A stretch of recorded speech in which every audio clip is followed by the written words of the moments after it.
Good morning, students. This is your English teacher, Viswa Yonzon, and today we are going to start with The Merchant of Venice, Act 1, Scene 1. All right, and at the along with this video, I have attached a PDF. There'll be some questions. I want you to try and attempt it. All right, so let's go to The Merchant of Venice, Act 1, Scene 1. And as you can see on your screen, this is uh, the Rialto, and this is where the scene takes place. Of course, this is the modern day Rialto. It's still as busy as it used to be. So Act 1, Scene 1. I'm going to read through it and explain the lines. So this is Antonio speaking. As you know, he's a merchant, and we know that he's very sad. In sooth, I know not why I am so sad. It wearies me.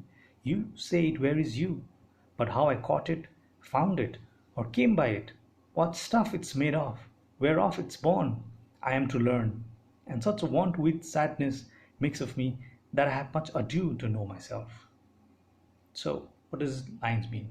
In sooth means the truth is that I don't know why I'm so sad. It wearies me.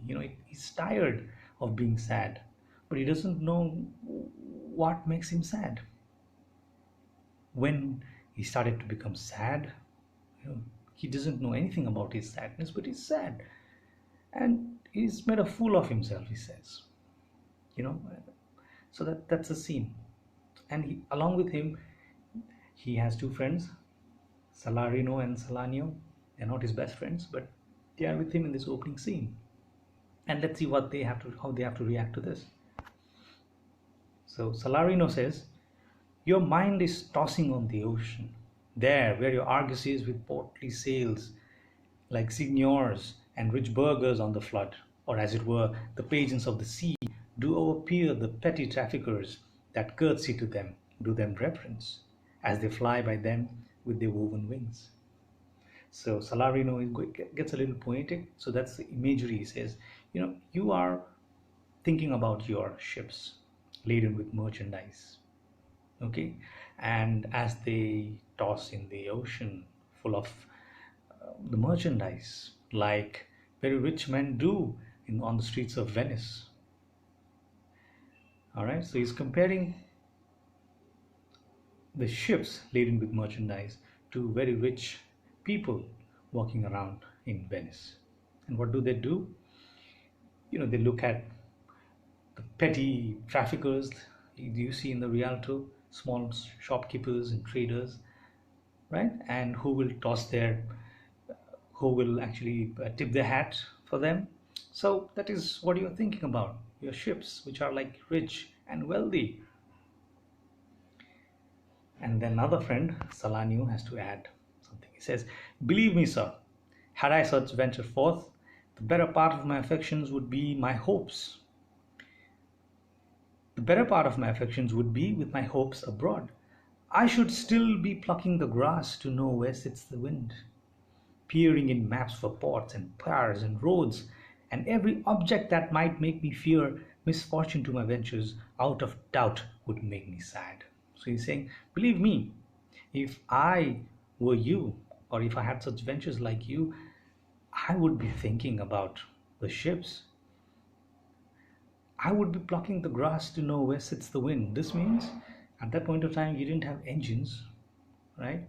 The wind would dictate the speed and the travel. Okay, so they would look at the grass and he would see where the wind is blowing. Is it favorable or not? He would be looking at maps and ports and piers to see where he could land, what merchandise he could get, or if there is any misfortune, where he could go. All right, so these are the things which make me sad. So you are obviously sad because of that. And then Salarino adds further. Okay, there's a lot of imagery here. It's a long speech. He says, "My wind cooling my broth." Now, broth is a type of soup. We mistake soup for broth. Actually, soup is a lot of vegetables, something to eat, you can chew on. So you eat soup, but you drink broth. But this is a broth. So he's saying, my wind cooling my broth, when I blow my broth to cool, I would think about the wind that is blowing, so I will not blow very hard. My wind cooling my broth would blow me to an ague when I thought what harm a wind too great at sea might do. I should not see the sandy hourglass run, but I should think of shallows and flats and see my wealthy Andrew docked in sand. So this is what he's saying. He's saying if I see an hourglass, that's to keep the time, it will remind me of shallows and flats. Maybe my ship would actually hit the rocks or the sand. All right. So there it says my wealthy Andrew. That is one of the name of the ships. Andrew. Okay. I would see my wealthy Andrew docked in sand, veiling her high-topped tower, than her ribs to kiss her burial. Okay. Should I go to church and see the holy edifice of stone, if he sees a sculpture of stone, and not bethink me straight of dangerous rocks, which touching but my gentle vessel's side, would scatter all her spices on the stream, enrobe the roaring waters with my silk, and in a word, but even now worth this, and now worth nothing? He's saying, if I go to the church and see the rocks, I will think about the rocks.